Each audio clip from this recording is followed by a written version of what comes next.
Hello everyone, welcome to today's episode of Money Talk with Skylar Fleming. This is episode 51, and I've been doing episodes weekly, which means next week is our awesome 1-year anniversary, which I'm super excited for. But what we're going to talk about today is personal finance and self-reliance. And self-reliance is a big part when it comes to learning about your personal finances. It means that we have the means to take care of ourselves and that we don't have to rely on others or other programs or things like that. So how does this impact your life? Well, I have 5 things to talk about today in terms of self-reliance in your personal finances. 1, the foundation for self-reliance. 2, where to get started and the necessities. 3, the walls of personal finance. 4, the freedom that self-reliance provides. And 5, helping others achieve self-reliance with their money. But what are you going to talk about after today's episode?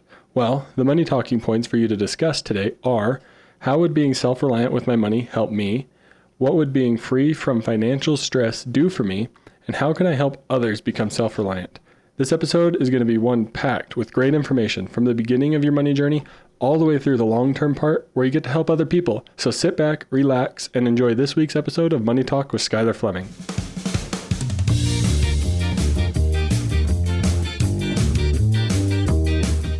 You know, we don't talk about money enough. It's a topic that gets ignored for some reason, even though it plays a role in everyone's day-to-day life.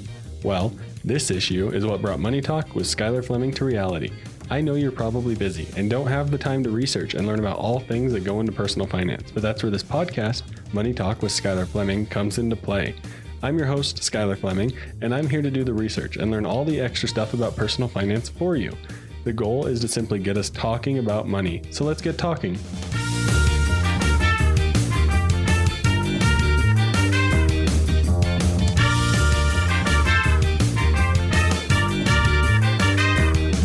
Self-reliance is having the means to take care of ourselves so that we don't have to rely on others for our survival or basic needs. It means that you're able to and know how to handle your money so that you're the one in control. It means not relying on programs either that bail you out or that help you get the basic necessities. It doesn't mean that you can't use programs that are available to you or may help you.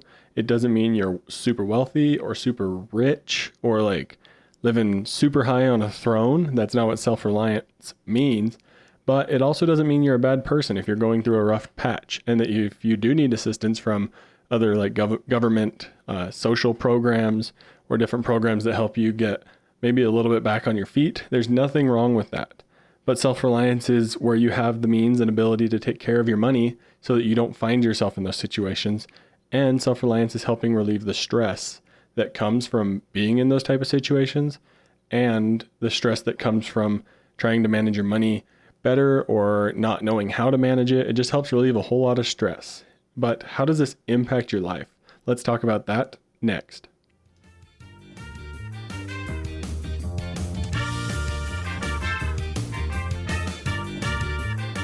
So, self-reliance has a great impact on everyone's lives. Not only our own, where we're striving for self-reliance, it allows us to open up way more opportunities, but in the lives of others, if you're self-reliant, you can help teach others, you can help others get to that place. Like I said, there's a lot more opportunities for you to help other people. There's a lot more opportunities just for you to, have more chances to grow your money, to be able to do fun things with your family, with your life. And being self-reliant just helps everyone all the way around, because then there's less need or reliance on the government to provide for us or to do all the basics of our own lives. Like when we're able to control our own personal finances, it takes the government's control out of our lives, or it takes the bank's control out of our lives, because we're not relying on them for credit card debt or lending to buy a car or different things like that. So there's a great impact that being self-reliant with our money can have on us. But let's get into the first topic. What is the foundation for self-reliance?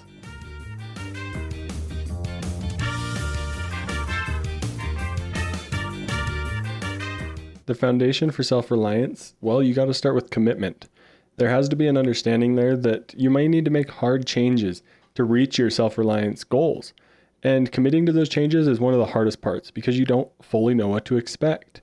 And I can tell you that the path to becoming more self-reliant with our money is one that leads to great reward and lots of happiness. And it's not because you're going to 10x your money overnight, or that you're going to become insanely wealthy overnight and be living on a throne, but rather you're going to be happier and less stressed overall. And as time goes on and you continue to become more self-reliant, your stress levels are going to decrease more and more. And the saying, money can't buy happiness, you'll begin to understand what I mean when I say if you don't have money, then it can leave you unhappy. Because as you become more self-reliant, you're going to be happier with your money choices. You're going to be happier with the decisions you're making surrounding money. You're going to be happier with the opportunities that you now have available because you're not saddled by debt, because you're not being locked into some sort of situation that you hate being in because of a loan you have on a vehicle. Because maybe that vehicle stopped working, so why would you keep paying on it? Because it stopped working, but now your credit union is forcing you to because you have a loan on it and that's your obligation, which makes sense from their perspective, but also is hard from the person who has the vehicle's perspective when the vehicle's not working. Those kind of situations will go away and become a whole lot easier when you become more self-reliant. But like I said, committing is the foundation. It's the hardest part to begin the path to self-reliance. So once you can get over that point, find an accountability partner and commit to it with someone else so that someone can keep you accountable to it. But once you get past that commitment point, where do you get started and what are the necessities around self-reliance in your personal finances?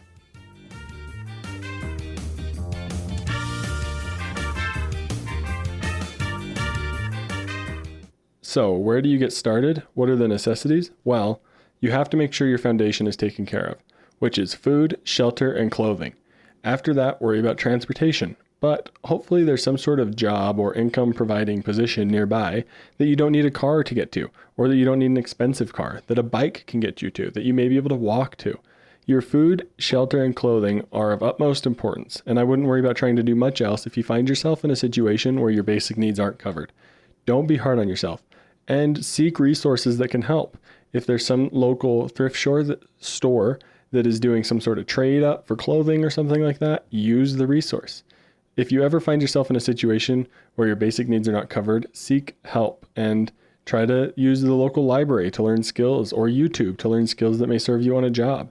Use your local community programs to help you meet your basic needs because those are the most important thing before you'll ever be able to actually make the commitment to self-reliance, is you have to make sure your needs are taken care of.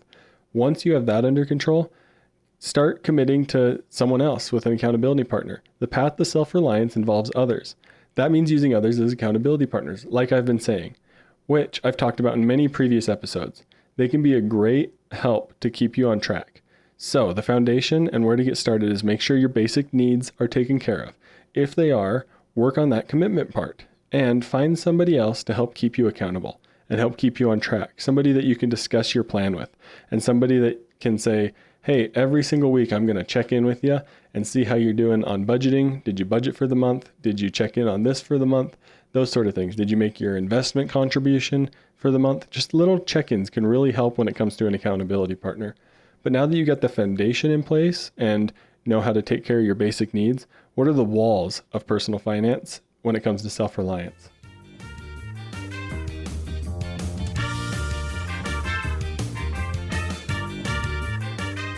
I hope you notice I'm starting to build a little bit of a house with self-reliance and personal finance. But what are the walls of personal finance?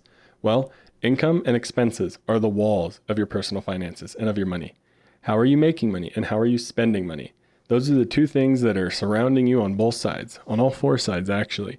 So how are you making money? Is this a job?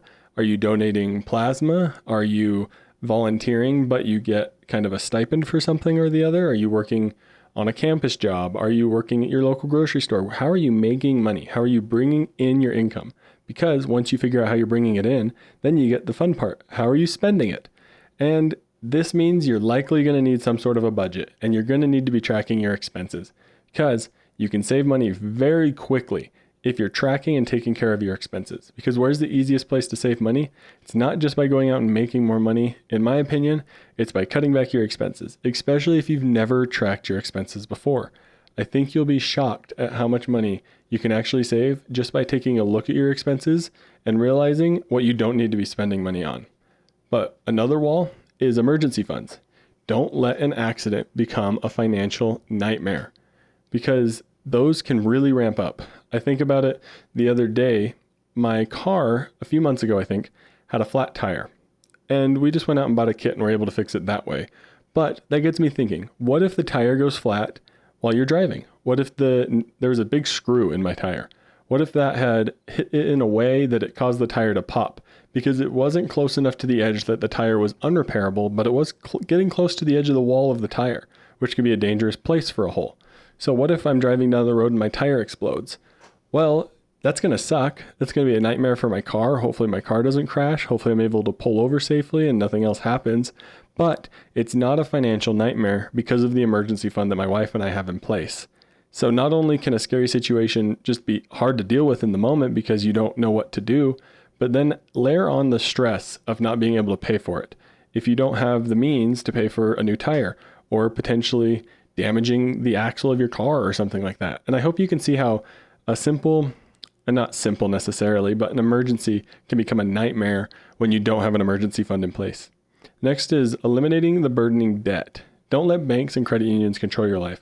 I told kind of a story in the beginning of this episode about how if you maybe can't be making a payment on your car right now, but you're obligated to do that because you signed a document with a bank or a credit union. So you need to be paying your loans. And it makes sense from their end that you should be paying it, but it's super hard on your life to keep paying it sometimes. But if you don't have debt, if you don't have a burdening debt of a car loan, or especially credit card debt weighing you down, you're in control of your life. Saving and investing is another wall. It gives you an opportunity to have your money work for you. Over the long term, especially, you're going to see that investing is what makes people wealthy and what makes families rich. It's something that you have to get that wall built. And if I would say these walls that you're building around your foundation, obviously start with how you're making money because you need to be making money. You can't spend it if you're not making it. Then look at how you're spending money. Make sure you're tracking your expenses and cut back on your spending if possible. Have an emergency fund in place. Eliminate your burdening debt. And then I think the cap is to make sure you're saving and investing for the long term, because make sure you take care of those other things first and then start piling money away. But another one that can really help you in your journey for self-reliance and others is helping others. And we're going to talk about that more at the end. But next, I want to talk about the freedom that self-reliance provides.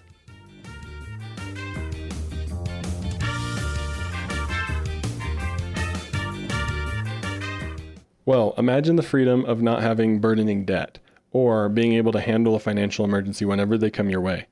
But self-reliance, it provides the freedom to allow you to make way more choices. You're not burdened by what the bank tells you to do or what money they have with your loans. Like, it doesn't weigh on you because it's just not a thing. You don't have to work in a job you don't like if you're self-reliant when it comes to money, because you can take time to find a job that you enjoy. You can help others more freely. You are far less stressed and better able to help people, and you're less susceptible to health problems because stress can have physical tolls on your body. You're overall happier, not just because you're richer, but because you have more control in your life. So let's talk about each of those a little bit. You have way more choices with your money. And I think about this one. Recently, my wife and I have been exploring which savings account we wanted to start putting money in, because savings account interest rates are starting to go back up. And because we have a healthy savings account, we can just say, okay, let's move this money. And while a decent chunk of money is moving, we're not worried because we don't need it. So we have more choices with where we want to bank and all those sorts of things. We have more choices with how we want to save money, how we want to use loans to pay for Rebecca's PA school. We're not burdened by like what happens with our loans. We know we can pay them. And with the job thing, you can quit one job if you don't like it because it's become a bad work environment, but you don't immediately need to find something because you have money saved up, and you can trim your expenses back really easily because you track all of that. And then you can find a job that you enjoy. You can have time to go to interviews. You can do all of that good stuff when it comes to finding a job that you really like. And you can help others more freely, not just with money. You're not just throwing money at everybody's problems, but when you have a confident financial foundation, you can be more willing to give up your time because you know you don't need to be working 3 jobs. So you're more willing to give up your time to help those in need. And overall, you're just going to end up being happier. So let's talk about helping other people some more next.